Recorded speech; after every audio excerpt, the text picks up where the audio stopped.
projet ON 5, c'est la vision d'une équipe chevronnée, d'une équipe passionnée. C'est un projet qui se situe en plein cœur de la ville de Rouyn-Noranda. L'intention de Falco, c'est pas seulement de construire une mine, mais c'est de construire la mine avec la communauté, au service de la communauté.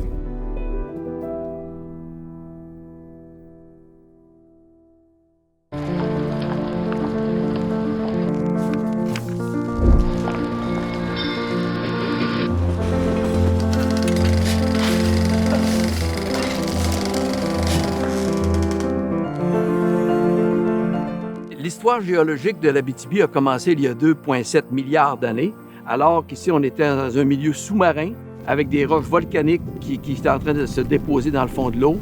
Et peu de temps après, il y a eu un système de plissement, de fracture qui a permis au fluide de circuler. Donc, il y a eu des phénomènes importants qui sont rares en soi, mais il a fallu que ces phénomènes-là arrivent en même temps, au même endroit. Donc, c'est quand même une coïncidence dans le temps et dans l'espace. Et c'est pour ça qu'on dit souvent, c'est comme si que les astres géologiques s'étaient alignés pour permettre de la formation des gisements tels qu'on les trouve en Abitibi. Lorsque Edmund Horne a découvert la mine de Noranda, c'est là que tout est parti ici, là. La persistance d'Edmund Horne, elle est légendaire. Les gens pensent que c'est facile de trouver des mines comme la mine Horne, mais lui, il a commencé en 1911, son premier voyage ici, et la découverte s'est faite seulement 12 années plus tard, c'est-à-dire en 1923. Ça a permis la création d'une agglomération importante, qui est la plus importante de la région du nord-ouest québécois. Alors, c'est sûr que sans la mine de Noranda, Rouyn-Noranda n'existerait pas. Il fallait beaucoup d'audace pour venir développer des mines ici. C'était loin, il y avait des défis incroyables pour accéder au territoire. C'est une valeur, l'audace, qui fait partie de l'ADN de la population de Rouyn-Noranda. C'est une ville dynamique, audacieuse, et on est fiers de pouvoir poursuivre sa tradition.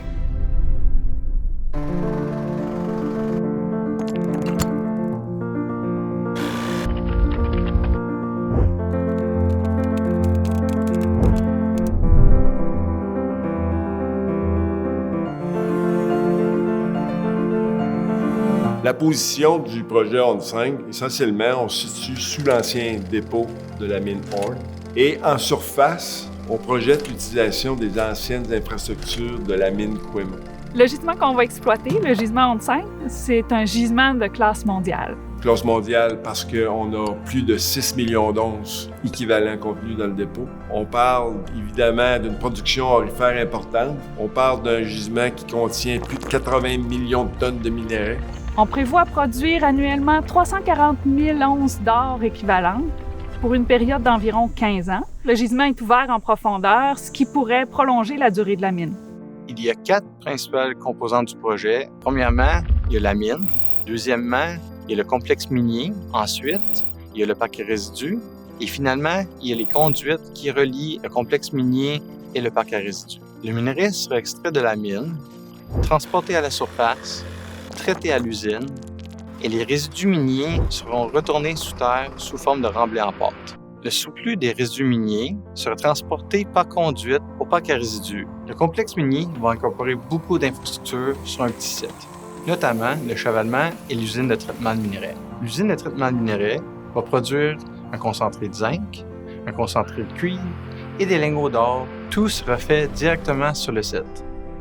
Quand on regarde la qualité de main-d'œuvre qui se situe en Abitibi, mais en particulier à Rouyn-Noranda, on comprend très bien que la meilleure place au monde pour construire une mine, c'est à Rouyn.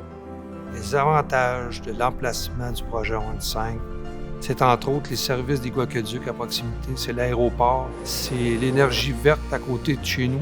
On a ensuite de ça tous les gens du monde minier, les gens du monde de la construction industrielle, d'expérience reconnue mondialement, tant au niveau du civil, au niveau de la mécanique, de la tuyauterie, de l'électrique, de l'instrumentation. Les gens pour faire le développement sous terre sont tous à proximité, sont présents et désirent travailler avec nous sur un projet chez eux, dans leur cours.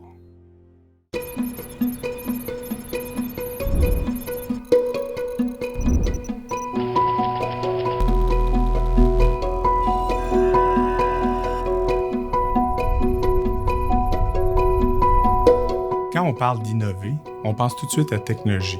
Chez Falco, c'est notre approche qui est innovante. C'est de rien prendre pour acquis et de revoir toutes les façons de faire. On n'a jamais peur de retrousser nos manches, de retourner à la table à dessin pour reprendre le travail si on trouve que les résultats ne sont pas satisfaisants. Pour un ingénieur, le côté technique du projet est très stimulant. C'est un projet d'envergure avec beaucoup de composantes. Un de nos objectifs est de rendre la mine le plus autonome possible. On veut être proactif et à l'avant-garde.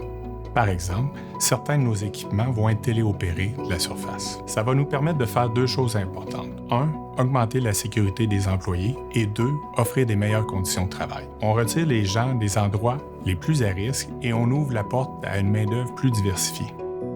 Les avancées en sciences et technologies nous ont permis de mieux comprendre les impacts de notre projet sur l'environnement. Ça nous a permis d'intervenir en amont et de trouver des solutions qui sont mieux adaptées. On veut jeter les bases pour les futures mines. Il ne s'agit pas juste de relever des défis au niveau de la production et des améliorations techniques, c'est vraiment de s'inspirer des valeurs du développement durable pour que ça soit profitable pour le plus grand bien de la population.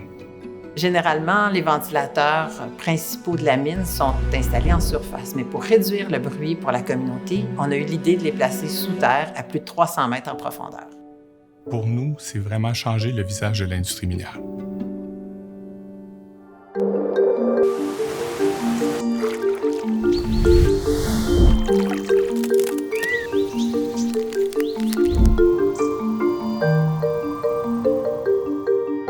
En y réfléchissant, on peut corriger les problématiques des mines du passé et améliorer nos pratiques. C'est très important pour nous. On le fait en remettant un maximum de résidus sous terre sous forme de remblai en pâte dans les ouvertures qu'on crée par l'exploitation du gisement et en utilisant un parc à résidus déjà impacté.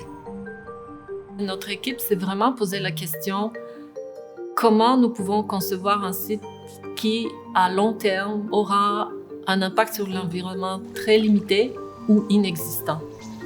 Pour éviter de déboiser, on a orienté nos recherches vers un site qui était déjà impacté. On a trouvé un site qui était partiellement restauré, alors on a proposé d'installer le parc à résidus sur ce site-là.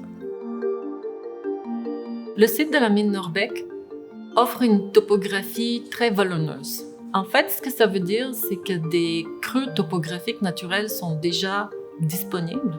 Et tout ce qu'on a à faire, c'est d'utiliser, de capitaliser sur cette topographie. Le fait que Falco reprenne un ancien site de résidus miniers qui nécessite un traitement actif en ce moment, donc il y a une usine qui traite l'eau, qu'ils le reprennent pour mettre un nouveau parc par-dessus, plus grand, mais qui ne nécessite plus de traitement à long terme. Là, on parle de plus de 10 000 ans. Pour nous, c'est un avantage parce que le risque va être diminué. Ça vient enlever une pression à l'environnement. Le parc étant très éloigné du complexe minier, il a fallu réfléchir aux options de transport. Après une étude assez approfondie des options, le transport hydraulique, donc par conduite, s'est avéré vraiment la solution la plus avantageuse pour le projet. La sécurité était primordiale, autant pour la population que pour notre opération. Et avec l'aide de nos partenaires, nous avons trouvé une solution innovante. C'est des conduites à parois doubles qui nous permettent de prévenir, de détecter et localiser un potentiel problème. L'environnement est au cœur de toutes nos décisions. On a toujours en tête de trouver des façons de minimiser les impacts de notre projet sur l'environnement, que ce soit pour la faune, la flore, les vibrations, le bruit, la poussière. À chaque fois qu'on fait une activité ou toute activité a toujours un impact sur l'environnement, alors il faut toujours avoir en tête de trouver une solution pour le minimiser. On a fait beaucoup d'études sur la faune et la flore en place afin de connaître quel impact que le projet pourrait avoir sur eux. Il y a une espèce d'oiseau qui a retenu particulièrement notre attention, c'est l'engoulevent bois pourri. En fait, c'est parce que c'est une espèce d'oiseau qui est menacée, mais on la retrouve ici à Rouyn-Noranda. C'est important pour nous de pouvoir protéger cette espèce-là. Il y a presque toujours des solutions pour minimiser les impacts. Dans ce cas-ci, c'était vraiment de modifier l'horaire de nos activités pour pouvoir limiter notre impact sur la reproduction et la nidification. La collaboration des équipes techniques fait en sorte que notre projet s'intégrera très bien dans son espace, dans l'environnement, dans la vie de la ville Rouyn-Noranda. Et en fin de vie, à la fermeture, probablement qu'on ne se rendra même pas compte qu'il y a eu un projet minier. Ce que les gens ne savent pas, ou du moins très peu de gens savent, c'est qu'ici même, on est sur le site d'une ancienne mine. On est sur le site de la mine Chadbourne. Et une fois que la mine a été exploitée, le site a été complètement restauré. C'est un bel exemple de mine en milieu urbain et qui est devenu maintenant un parc qui sert à tout le monde.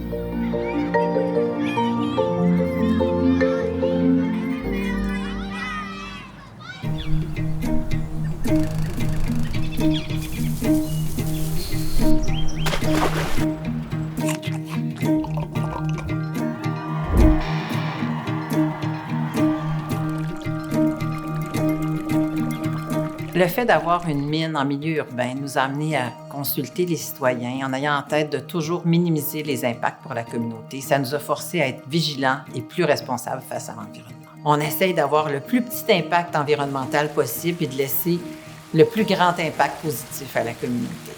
Le projet comme Ressources Falco, lui, va avoir vraiment des retombées à différents niveaux, mais surtout au niveau économique là, pour la région de Rouyn-Noranda. On parle d'un projet estimé d'1 milliard de dollars en capitalisation initiale et aussi d'une portée de 4 milliards de dollars là, dans sa phase aussi d'exploitation. C'est un projet porteur, créateur d'emplois, plus de 1000 emplois dans sa phase de construction et plus de 500 emplois dans sa phase d'exploitation. Déjà, Falco est là, est présente, puis contribue à la vie économique de Rouyn-Noranda. Comme par exemple, Ressources Falco a investi 22,5 millions de dollars là, dans l'agrandissement du centre polymétier. Il y a aussi un investissement de 2,5 millions de dollars là, dans les projets d'infrastructures sportives, comme par exemple les 2 terrains de soccer là, à Noranda-Nord, dont un synthétique, donc qui va vraiment être au bénéfice de la communauté. Le centre polymétrique comptait 2 bâtiments en charpenterie-menuiserie, un dans la ville de Rouyn-Noranda et un sur le site de la minière Couëmont. Vu que le bâtiment était sur le site minier, Falco nous a approchés pour faire l'acquisition du bâtiment et du terrain. C'est là que l'idée a germé de rapatrier le groupe de charpenterie et Manutex par la même occasion dans nos murs au centre polymétier, qui a donné ce très, très beau projet présentement. Je dirais que la plateforme qu'on s'est donné avec l'école Polymétier va nous permettre de donner de la formation à nos futurs employés. Dans les démarches qu'on a eues avec eux autres, moi, je me suis rendu compte que ça allait être une minière très technologique, très avancée à ce niveau-là, et que les compétences des travailleurs présentement ne suffiront pas à faire rouler une minière comme celle-là. Fait que là, le rôle un peu de l'éducation, ça va être de regarder le besoin puis de rehausser les compétences des travailleurs pour être capable de faire rouler cette minière-là.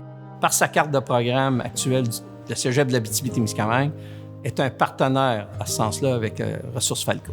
Par son programme de technologie minérale, d'électronique industrielle, de maintenance industrielle, d'informatique ou de génie civil, on sera donc en mesure de créer les programmes d'études nécessaires pour faire le rehaussement des compétences du personnel de Falco. Falco nous a contactés en voulant participer à la grande démarche de mobilisation citoyenne Cultura, qui est une démarche de mobilisation autour des arts et de la culture et de l'embellissement de nos espaces extérieurs par le fleurissement et le verdissement. Donc, c'est une démarche de développement durable. Ils ont bien compris qu'en faisant appel aux artistes et aux milieux culturels, ils pourraient laisser un legs à la communauté, un legs dont ils seraient fiers et que la communauté serait fière aussi. La transparence, ça commence avec les consultations auprès de la communauté. C'est ça qui nous permet de bâtir un lien fort puis qui va durer avec la communauté d'accueil. Pour nous, le contact humain est très important, fait partie de notre ADN. On veut s'assurer que les gens comprennent notre projet, qu'on reçoive leurs questions, qu'on puisse leur donner les réponses. C'est d'aller voir nos voisins, de les rencontrer, d'être transparent avec eux, d'échanger. Comme le golfe Noranda qui est à côté de nous. On va voisiner pendant les 25 prochaines années ensemble. On a déjà eu plusieurs rencontres. À date, on peut dire que ça se passe très bien. L'équipe a un souci pour l'environnement, un souci pour le bon voisinage aussi. Ressources Falco a mis sur place un comité consultatif constitué de beaucoup de monde, dont je suis membre. Et ensemble, on tente de trouver des pistes de solutions pour rendre le projet encore plus acceptable. C'est dans ces exercices-là qu'on ouvre nos livres, on ose entendre les questions que les gens ont à nous poser puis de donner des vraies réponses. Pour nous, tout promoteur industriel qui arrive sur le territoire, on a plusieurs questions à lui poser. Quelle connaissance est-ce que vous avez du territoire? Est-ce que vous savez dans quel environnement vous arrivez? Est-ce que vous imaginez déjà l'impact que vous pouvez avoir au niveau de l'environnement, mais aussi de la population? Pour l'instant, on a eu des bonnes relations avec le promoteur, donc c'est-à-dire que chaque fois qu'on avait des préoccupations, qu'on les a amenées, on a eu des bons suivis. Puis plus globalement, je trouve que c'est des promoteurs qui ont l'écoute, à cœur. Quand on en apporte un commentaire, il est pris en compte, il est intégré à leur réflexion. Ils nous ont beaucoup aidés. Ce sont des gens qui proviennent de différents milieux de la communauté, mais qui sont touchés de près ou de loin par les impacts du projet. Ensemble, on a beaucoup discuté. On s'est demandé, est-ce qu'on a bien identifié les impacts du projet pour la communauté? Est-ce qu'on a entendu les craintes des citoyens? Est-ce qu'on a écouté toutes les questions? Est-ce que finalement, nos mesures de mitigation sont suffisantes? De travailler tous ensemble pour faire de notre région un endroit où il fait bon vivre, où on est privilégié, de réussir à regrouper tous ces gens-là puis qu'on ait le même objectif, ça, c'est extraordinaire. Et ça marque le début d'une autre ère, peut-être. On veut que le projet soit reconnu comme un bel exemple de collaboration et de cohabitation. Pour nous, c'est très important que la population de Rouyn-Noranda soit fière du projet ONE5. Ce qui me rend vraiment fière, c'est de travailler sur un projet pour développer une mine autrement, qu'avec notre équipe, on est un moteur de changement pour faire avancer l'industrie minière. Ce qui me rend fier comme citoyen de Rouyn-Noranda de travailler pour Falco, c'est de voir que l'entreprise, elle ne veut pas juste respecter les normes, elle veut les dépasser. Pour moi, Falco, c'est un rêve, c'est un projet. Je veux le réaliser avec les entrepreneurs de la région, particulièrement ceux de Rouyn-Noranda, avec qui j'ai travaillé partout dans le monde dans le passé.